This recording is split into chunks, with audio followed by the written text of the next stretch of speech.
Funding for Governor's Perspectives with Kent Manahan has been provided by NJM Insurance Group, serving the insurance needs of residents and businesses for more than 100 years. Seton Hall University, Seton Hall School of Law, and by Connell Foley, LLP.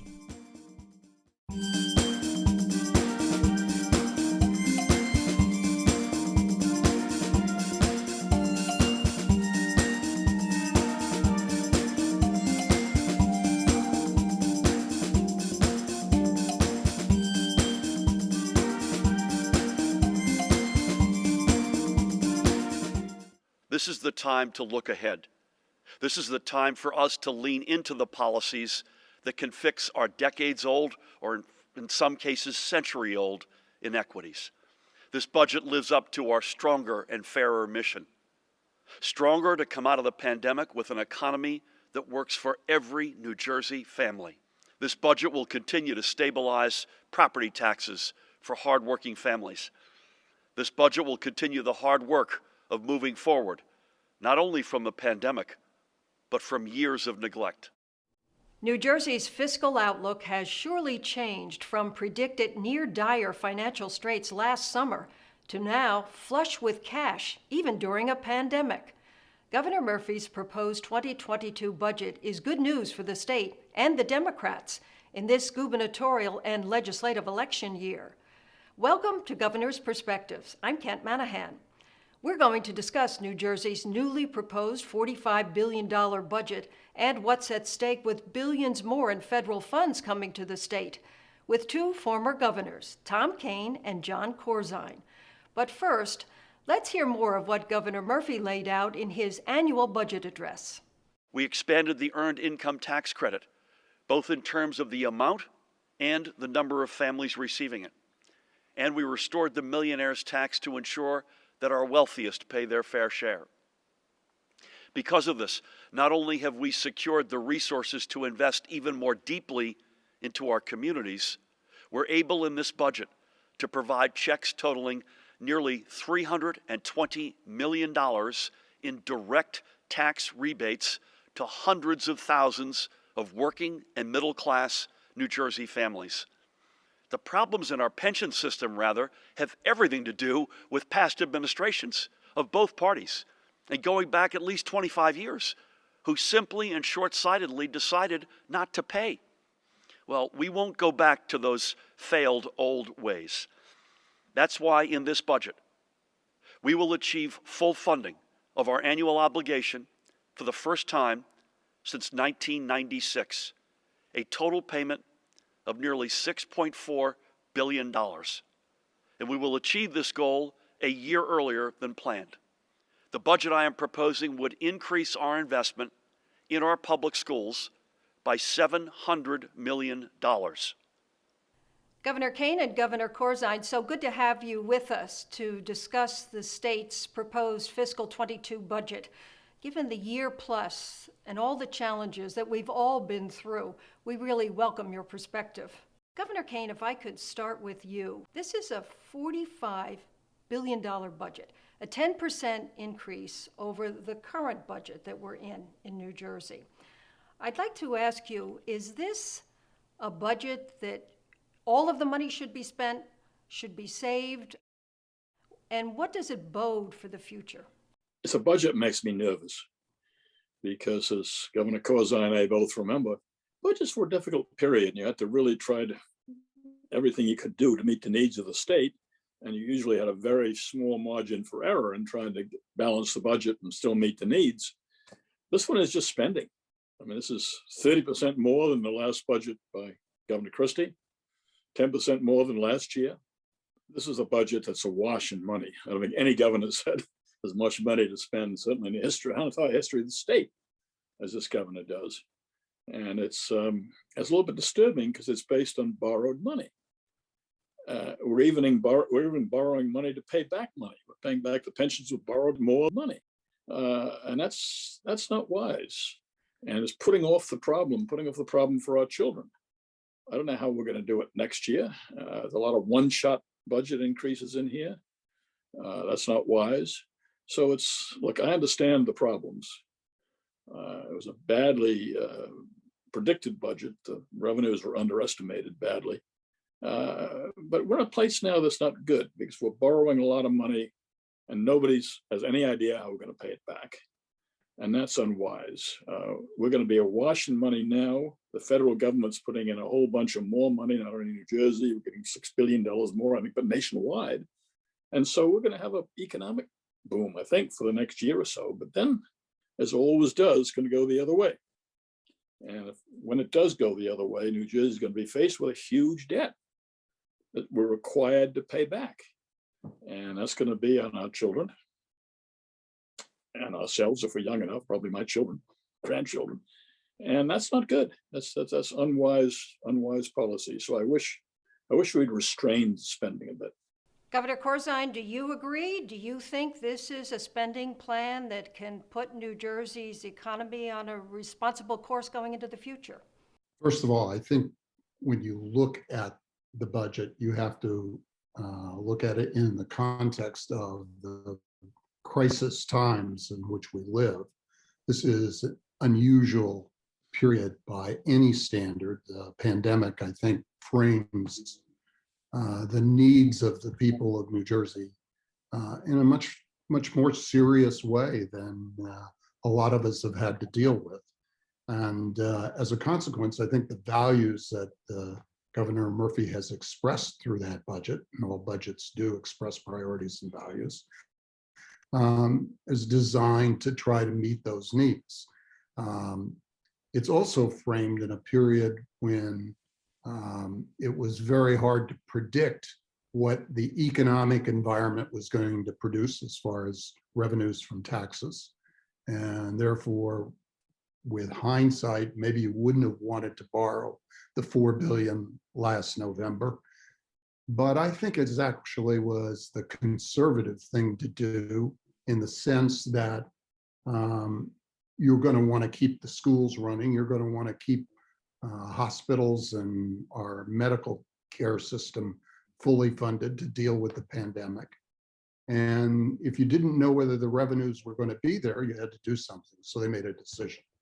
I think that, and I agree with Governor Kean on this, we have a real challenge on how you use this good tidings of revenue, federal government aid, and the borrowing to make sure that we're setting up how we're going to pay off some of that debt, how we're going to address future fiscal needs, and not just spend it all today. By the way, I think that it's highly probable, if I had been governor at this time, when they had to make the decision and they didn't know that revenues were going to flow as effectively as they've come into the state, and when they didn't know what the outcome of debates, they didn't know what the outcome of the election was, let alone how the federal government was going to respond to state needs. Maybe the conservative approach was take the money when you could get it at the very low interest rates. But I think it creates the situation where the governor has to allow for how are we going to finance that debt going forward. Hindsight, of course, is always 20/20. Governor Kean, last year, Governor Murphy estimated that the state would be $20 to $30 billion in debt. I guess my question is, was that just an overestimation? We look back at the Senate President, Steve Sweeney. He says that borrowing the $4 billion was really the wrong thing to do at the wrong time. What are your thoughts on that and where it's put the state in terms of future debt? Well, revenue estimates, you do your best. And I'm sure the governor's people did their best, but nobody agreed with them. Legislation didn't agree with them. Republicans didn't agree with them. I don't know of any other body that looked at the budget and thought anywhere close to the kind of revenue estimates that the governor made. And they put the state in a hole, but they did enable him in an election year to have a huge amount of money to spend based on borrowing. And of course, we know what happens. We know what happened to your own home. If you want to borrow a lot of money right now, you could live well for a year or so. You could have a wonderful, wonderful time. But you know what's coming in the future. You know the debt's going to come down on your head, and you know that your family is going to be in trouble. And I know a New Jersey family is going to be in trouble. And so I would love to see, I mean, we know what the priorities of the state are. For instance, none of this money is being used, for instance, to help bring down the taxes. And we know that people are moving out of the state, that families can't afford to stay here anymore. The property taxes, which are now, and the taxes as a whole, are now probably as much as any other state in the country. We got to deal with that problem. We got to get the states down so we're a little more competitive with Pennsylvania and our neighboring states. That's another priority. In fact, there are Republicans right now predicting that New Jersey will be facing tax increases next year in order to pay for this borrowing. What are your thoughts on that, Governor?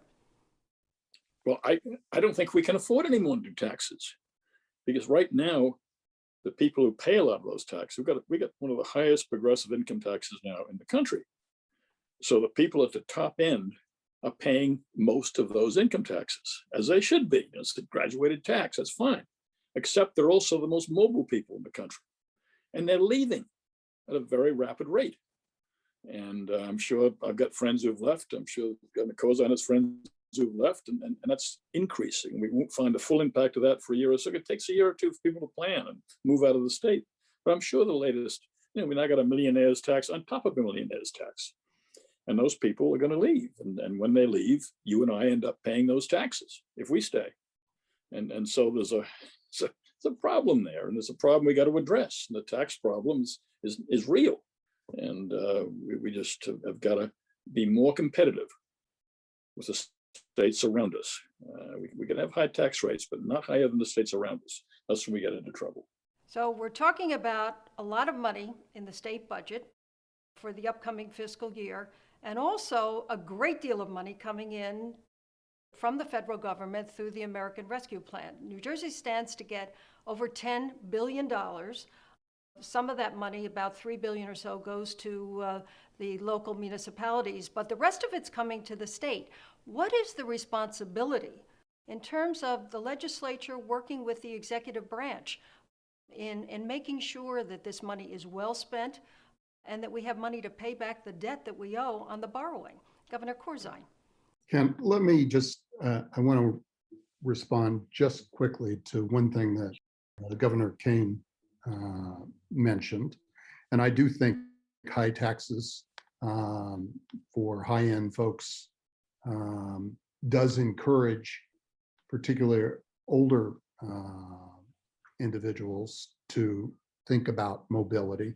But the fact is that we have the best educational system in the country, and that takes a lot of resources to be able to provide. I think our test scores are better than any place in the country, and generally people feel good about living in New Jersey. And we've responded very aggressively to the pandemic. Many issues that make sure that everyone has access at the healthcare system require a lot of resources. So I think when we talk about spending, we have to look at how are we both preparing the quality of life in New Jersey as we go forward, how are we investing, and how are we dealing with the immediate problems, which are very, very serious to all individuals. And from my view, we've actually taken that into account in the budget.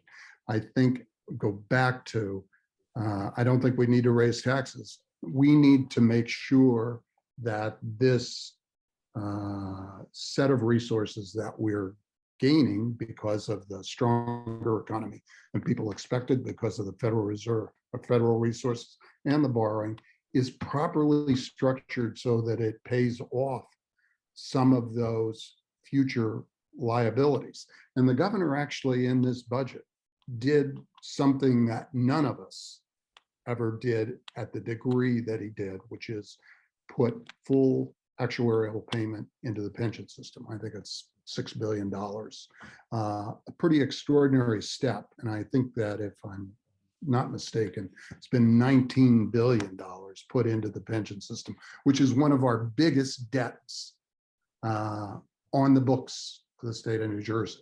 And I think the governor should get some good marks for his fiscal responsibility in actually dealing with that, including, by the way, unfunded healthcare benefits as well through a restructuring of the system. So yes, there is a real issue, but I think the governor has both attempted to deal with structural issues and acknowledged that we live in a very, very difficult time.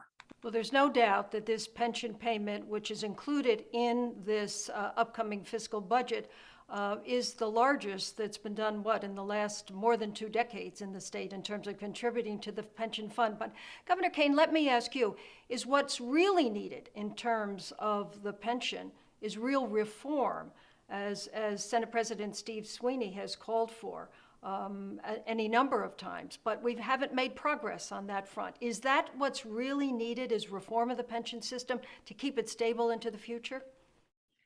Yeah, we'll never pay off the pension funds and the debts we have now. I mean, we can do it maybe 1 year when we just put all this wash of money into the budget, but it's not going to happen unless we reform the pensions. Sweeney is right. A number of other people are right. And it's to keep those pensions funded. We got to do that for our ex-state employees. That's only fair. Got to reform them in some way or another. And by the way, I would correct just one thing.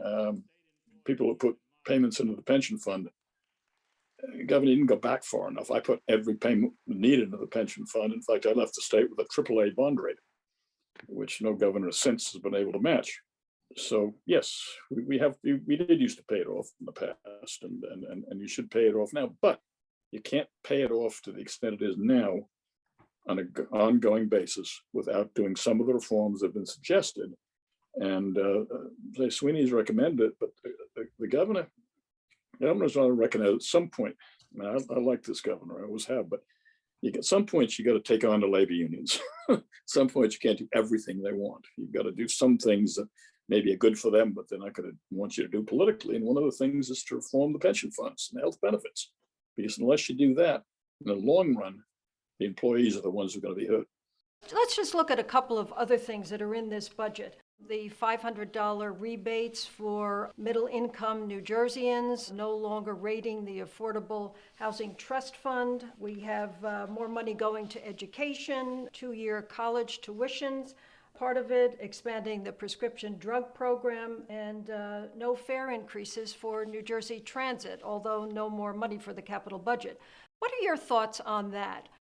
Governor Corzine, let me ask you, these things that are included in the budget. Well, this ties back to the comment that I made at the start. I think these reflect the values and the needs of the people of New Jersey, and I think the governor has attempted to address those.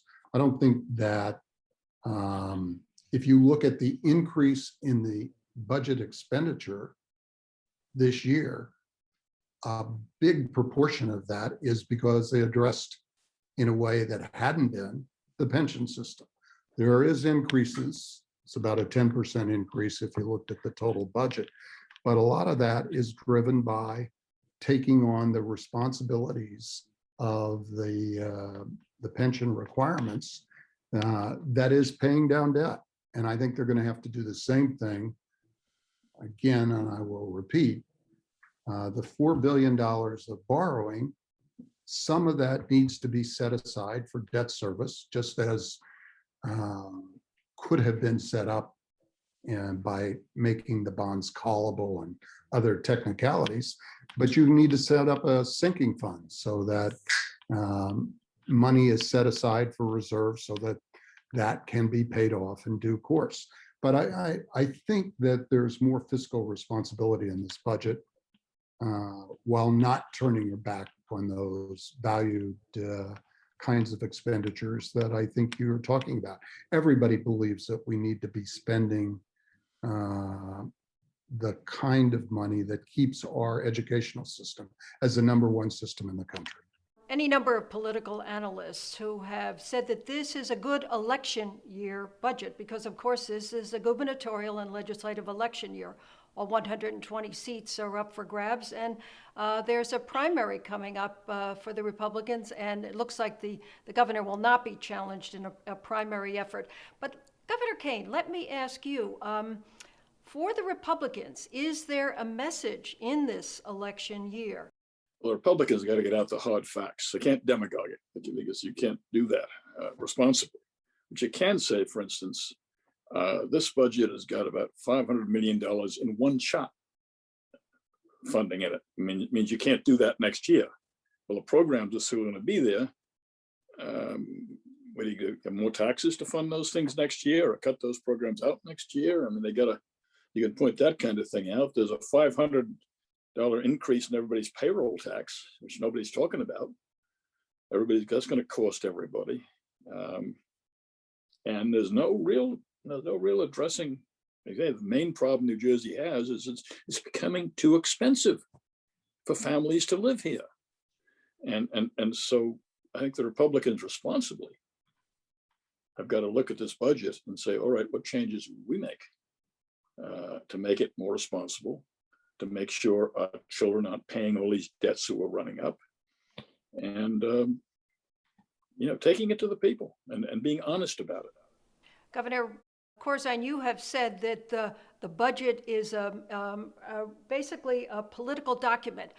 Just briefly, what do you mean by that? And are you referencing some of what we've heard in any number of recent budget addresses over the years where other administrations have been blamed for the debt that New Jersey is carrying forward and is being inherited by the current governor, or whoever that current governor is?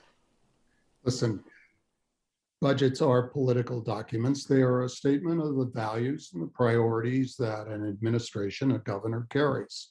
They state it very clearly, and there's plenty of politics involved in it on both sides of the aisle.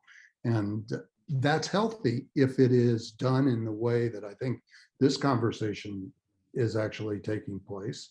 You can have a real argument about two or three of the things that Governor Kean mentioned.